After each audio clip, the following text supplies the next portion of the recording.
حدثنا الحميدي عبد الله بن زبير قال حدثنا سفيان قال حدثنا يحيى بن سعيد الأنصاري قال أخبرني محمد بن إبراهيم التيمي أنه سمع علقمة بن وقاص الليثي يقول سمعت عمر بن الخطاب رضي الله عنه على المنبر قال سمعت رسول الله صلى الله عليه وسلم يقول إنما الأعمال بالنيات وإنما لكل امرئ ما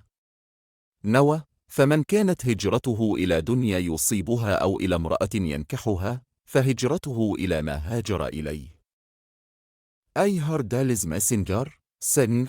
the reward of deeds depends upon the intentions and every person will get the reward according to what he has intended. So whoever immigrated for worldly benefits or for a woman to marry, his immigration was for what he immigrated for.